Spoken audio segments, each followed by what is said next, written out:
por más inteligente que sea una persona, en 90 minutos no alcanza a entender completamente el negocio y es muy difícil que pueda aportar algo valioso para el emprendedor.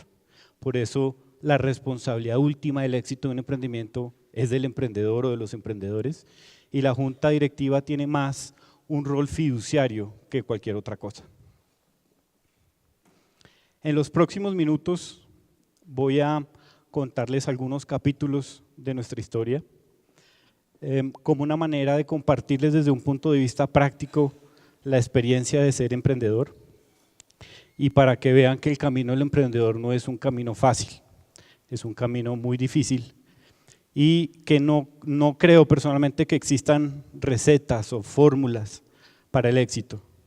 Creo mucho más en el cómo que en el qué, y eso es lo que les voy a intentar explicar en los próximos minutos.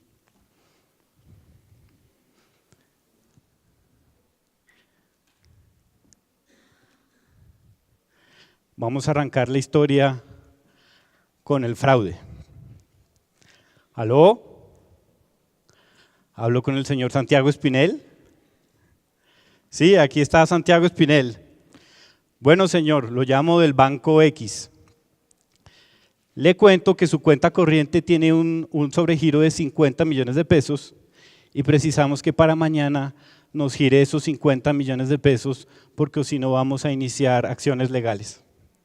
Y de paso le informo que el día de mañana va a ir un inspector de Incocrédito para verificar su negocio, para ver si usted está en capacidad de recibir pagos con tarjetas de crédito.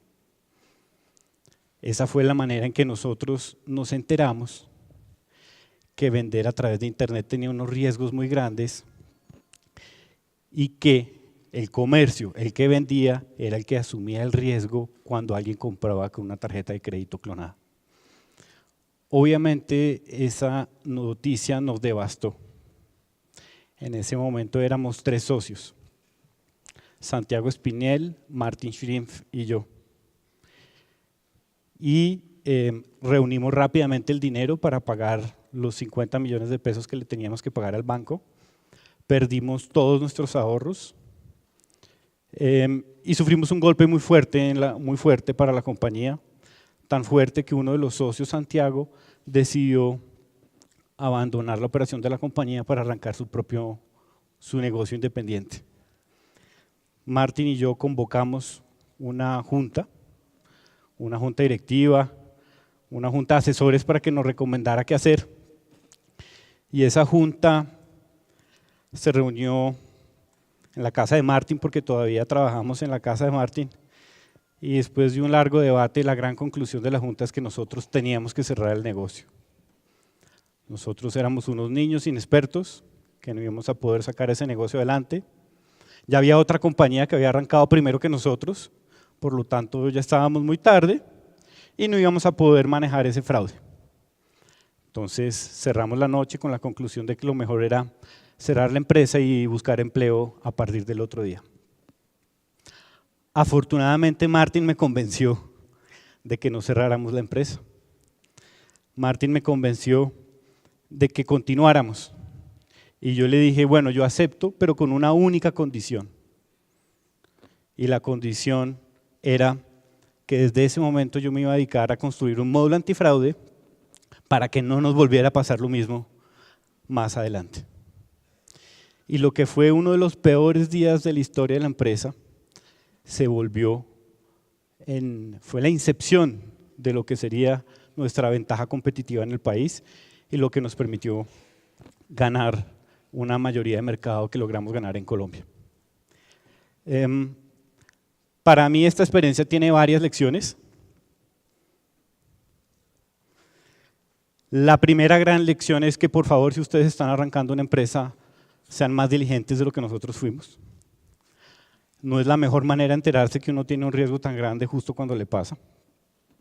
Entonces, por favor, sean un poco más diligentes, entiendan el entorno legal, entiendan el entorno regulatorio. El segundo punto es la perseverancia en el emprendimiento es supremamente importante, pero no una perseverancia ciega, porque a veces el peligro de perseverar mucho e intentar mucho lo mismo es estar perdiendo tiempo. Una perseverancia con fundamento. Y Martín y yo veíamos claramente que la empresa tenía un potencial muy grande y que nos estaba yendo bien. Así hubiéramos tenido un problema muy grave de fraude, estábamos vinculando clientes, estábamos creciendo. Entonces la empresa tenía buenas perspectivas y lo que nosotros necesitábamos hacer es seguir apostándole al negocio. Algunas veces yo cuando hablo con emprendedores les digo, la verdad, no pierdan más el tiempo, hagan otra cosa, no desaprovechen su energía. ¿Cómo saber? Es muy difícil, pero hay pistas y si ustedes lo miran de una manera objetiva, de cierta manera pueden tomar una buena decisión y sabrán cuándo seguir o cuándo parar. Lo otro es que es indispensable aprender de los errores. Nosotros cometimos un error, tuvimos un fraude muy grande, éramos muy jóvenes, 24, 25 años, pero aprendimos del error. Y aprendimos del error y desarrollamos nuestro módulo antifraude, lo que, como les dije ahora, se volvió en nuestra ventaja competitiva. Sin embargo, aprender de los errores y aprender a punta de prueba y error es muy costoso.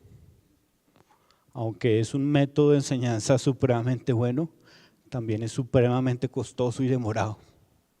Entonces, en la medida de lo posible, no aprendan de sus propios errores y aprendan de los demás.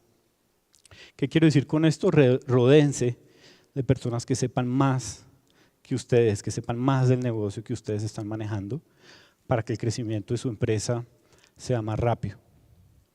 PayU es una empresa muy grande hoy en día, pero nos tomó muchos años llegar a donde hemos llegado. Y en retrospectiva yo creo que nos tardó tanto porque cometimos el error de siempre aprender a punta de prueba y error y eso es muy desgastante. Y lo último es que cuando nos reunimos en esta junta nos decían hay que cerrar la empresa. ¿Por qué? Porque ya había otro competidor. Había arrancado primero que nosotros no fuimos los primeros en arrancar en Colombia. Había otra empresa que arrancó como un año antes que nosotros. Y nosotros en ese momento no lo vimos como algo grave, como una limitante. Y yo creo que el hecho de que existan competidores es más bien una señal de que el mercado es atractivo. Sin embargo, aquí el tema es el siguiente y es que cuando las industrias están maduras, generalmente el jugador número 1, el jugador número 2 y algunas veces el jugador número 3 son los que se llevan la mayor parte de las utilidades. Es decir, en una industria madura puede tener sentido la asesoría que nos daba la junta directiva, pero nosotros estábamos en una industria incipiente que hasta ahora estaba arrancando y por eso el hecho de que hubiera competencia no era un problema para nosotros. Muchas veces se descartan ideas buenas porque no, alguien más lo está haciendo y me contaron, eso no es un motivo suficiente para descartar una idea.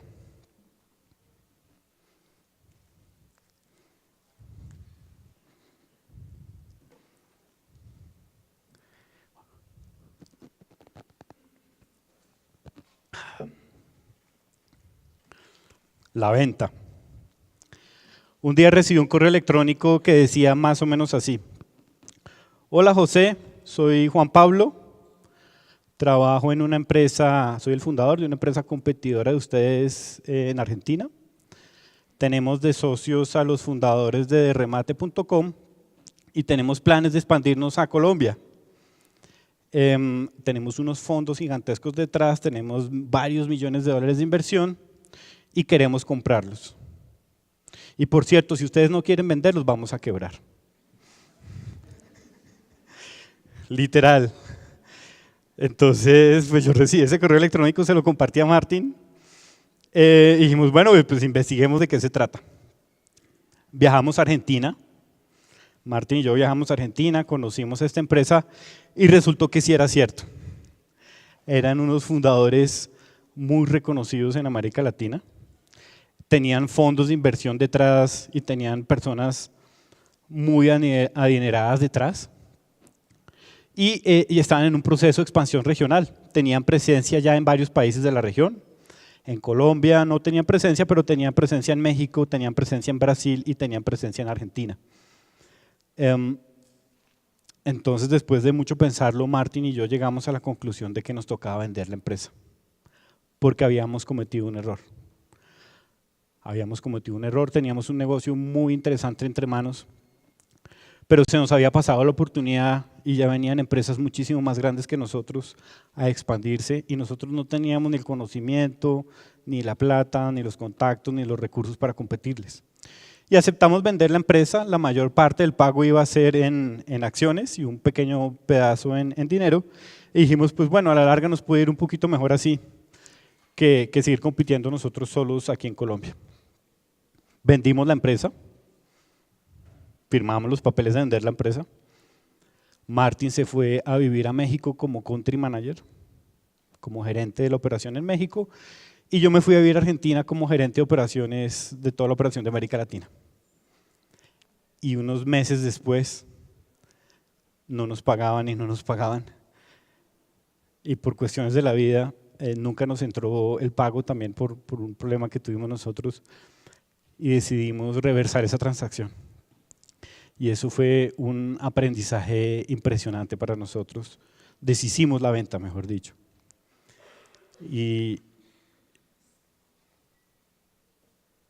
Y eso fue un momento crítico para nosotros. Decidimos deshacer la venta por varios motivos. Primero, obviamente, porque no nos habían pagado. Bastante válido. Pero segundo, aprendimos algo que nosotros no habíamos visto con claridad, y es que nosotros éramos mucho más organizados.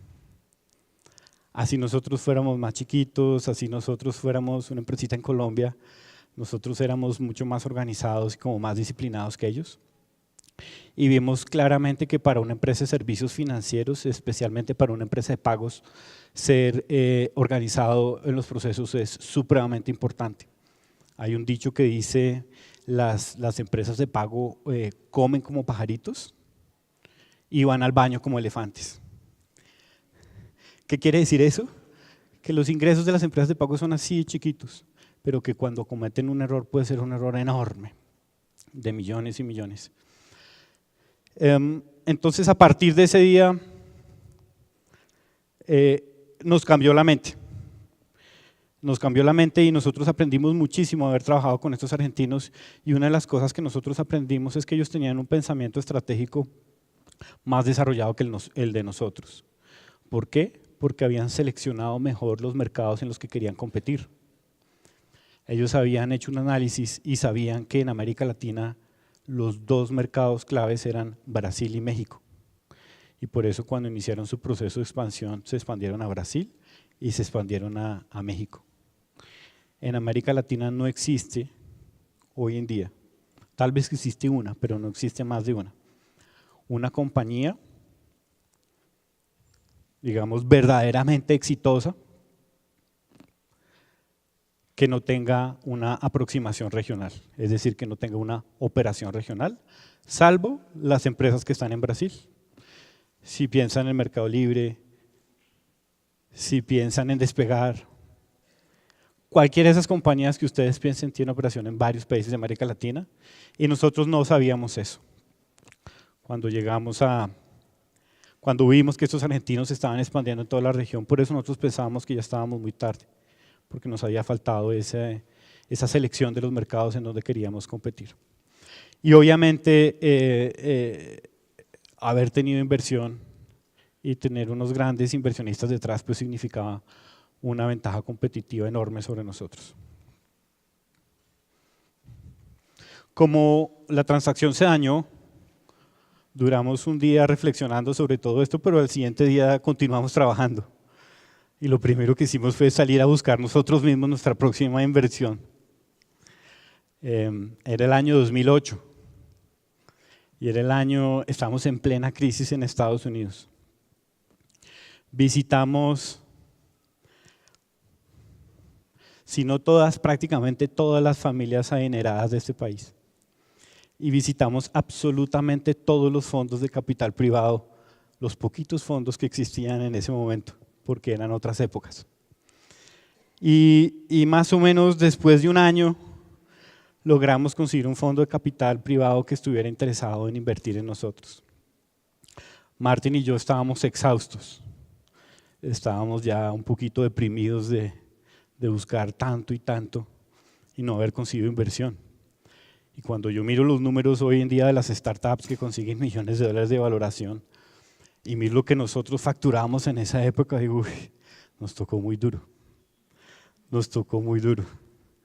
El caso es que después de un año conseguimos este fondo y el fondo aceptó invertir, pero el fondo aceptó invertir con una condición y es que iban a invertir a un valor menor al que había invertido nuestro último ángel inversionista. Y Martín y yo dijimos, bueno, todo sea por la empresa, nosotros creemos tanto en esta empresa que estamos dispuestos a dar acciones de nosotros para compensar a los demás accionistas si el fondo de capital nos devuelve las acciones y cumplimos unas metas en 5 años. Pero obviamente ese fondo de capital tenía unas condiciones supremamente fuertes. Y faltando 2 días para cerrar, nos contactaron de una empresa de Brasil. Y esa empresa de Brasil nos contactó y nos dijo, venga, nosotros estamos interesados en invertir. Y nosotros dijimos, no, ya estamos a punto de hacer una inversión, no queremos hablar con ustedes. Yo recuerdo diciéndole a Martín, no hablemos más con ellos, que esto es abrir la caja de Pandora, por favor, no hables más, no hables. Y él me decía, pero como no podemos, tenemos que huir. Y pues la verdad tenía razón. Entonces nos negamos varias veces hasta que nos dijeron, bueno, lo que les estén ofreciendo, les damos el doble. Y ahí obviamente teníamos que huir. Resultó que esta empresa estaba respaldada por una empresa surafricana supremamente grande, un conglomerado de medios. Y esa empresa tenía un modelo de expansión en el que adquirían el control de las empresas, pero dejaban a los emprendedores a cargo de su operación y los apoyaban para llevar esas empresas al siguiente nivel. Entonces Martín y yo hicimos nuestra debida diligencia en este caso y encontramos que era un muy buen socio. Preferimos en ese entonces aceptar la oferta del fondo surafricano a través de la empresa brasilera en lugar de aceptar la inversión del fondo de capital privado. En ese momento nuestros socios vendieron la mayoría de sus acciones, los socios inversionistas, pero Martín y yo decidimos conservar nuestras acciones. Decidimos conservar nuestras acciones, quedamos siendo socios minoritarios, pero preferimos conservar nuestras acciones porque creíamos mucho en el negocio y pensábamos que el potencial de la empresa era enorme. Y hoy en día PayU en América Latina factura 100 veces más de lo que facturaba en ese momento. Y el éxito que nosotros lo tuvimos fue después de ese momento, cuando preferimos ser socios minoritarios y apostarle a tener una empresa muy grande, a tener el control de la empresa, pero tener una empresa mucho más pequeña. ¿Qué me llevo yo de esta experiencia? Pues lo primero es la paciencia. Nosotros tuvimos la paciencia de esperar, la paciencia de seguir trabajando en el negocio por muchos más años. Yo creo que la gran mayoría de los emprendedores hubiera desistido en ese momento y se hubiera ido para arrancar una nueva empresa. Y muchas veces el éxito es pura cuestión de paciencia. También que aprendimos, el fondo de capital tenía unas condiciones muy fuertes y esas condiciones tan fuertes hicieron que el negocio se dañara ante cualquier impasse. El mejor negocio es el negocio que beneficia a todas las partes. No se trata de exprimir a la otra parte, sino de encontrar un punto medio en donde todos ganen.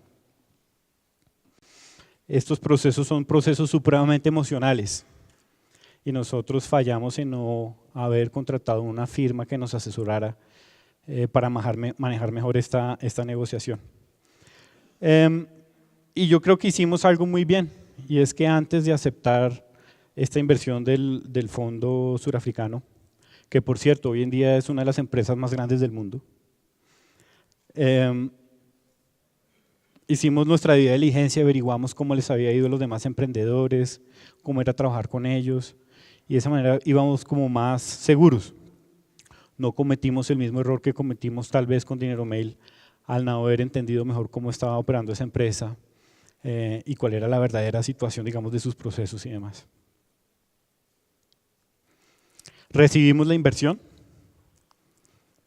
Con esa inversión nosotros teníamos un plan de expansión supremamente claro. Ese plan de expansión consistía en montar una plataforma regional para poder prestarle el servicio a clientes internacionales que quisieran procesar en América Latina, pero que no tuvieran los recursos técnicos para integrarse país por país. Es decir, construimos una plataforma que con una única integración, un único contrato y una única relación comercial pudiera prestar el servicio en toda América Latina. Y hoy en día tenemos los 4 clientes o las 4 empresas más grandes de tecnología a nivel mundial son clientes nuestros. Y eso fue porque desde ese momento vimos con claridad que se venía esta oportunidad de tener una plataforma regional para procesar pagos en América Latina. Pero en el interín, nuestro socio decidió comprar a la empresa que nos quería comprar. Y por cuestiones de la vida, Martin y yo terminamos gerenciando esa empresa y fusionándola. Y nosotros fusionamos a Pagos Online, a Dinero Mail, que era la empresa argentina, y otra empresa de Brasil que también manejábamos nosotros. Y ese proceso de fusión fue lo que dio lugar al nacimiento de PayU. PayU en América Latina es el producto de fusionar 3 empresas. Fue un proceso doloroso, tuvimos que centralizar procesos, tuvimos que cambiar operación, migrar plataformas, despedir empleados. Pero también fue la manera en que nosotros pudimos expandirnos en toda América Latina y ser uno de los jugadores grandes en los pagos electrónicos. Fue un aprendizaje enorme para mí y fue también la oportunidad para ver claramente que a través de la compra y venta de empresas, de la fusión de empresas, se puede crecer y es una estrategia muy válida de crecimiento, no solo para crecer en un país, sino para expandirse a otros países.